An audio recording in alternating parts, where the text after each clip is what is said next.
Washington was rocked by a major security scare after Secret Service agents exchanged gunfire with an armed suspect near the White House perimeter.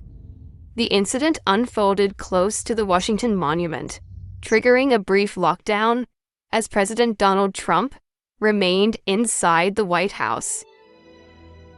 Approximately 3:30 this afternoon, our plainclothes officers and agents that consistently patrol the outer perimeter of the White House complex identified a suspicious individual that appeared to have a fire.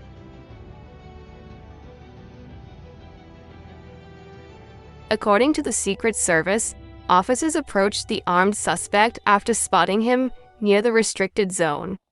Officials say the man briefly fled on foot before pulling out a firearm and opening fire toward agents.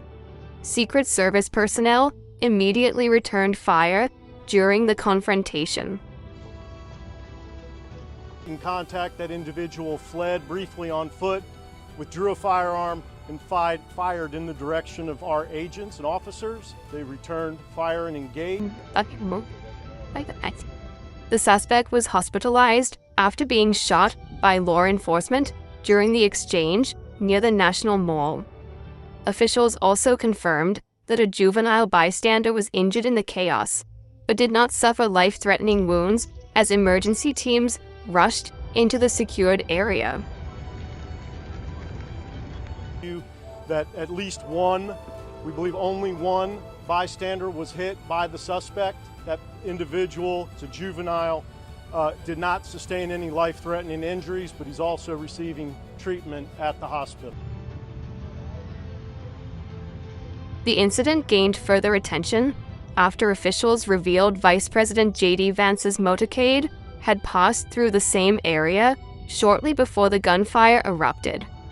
Investigators say there is no evidence so far that the vice president was the intended target.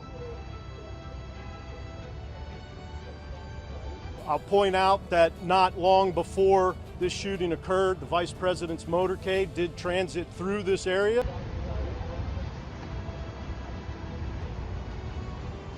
Authorities are still investigating whether the suspect intended to target the White House or senior U.S. leaders. The shooting has renewed concerns over security threats in Washington, as the D.C. Metropolitan Police Department now leads the probe into the officer-involved shooting.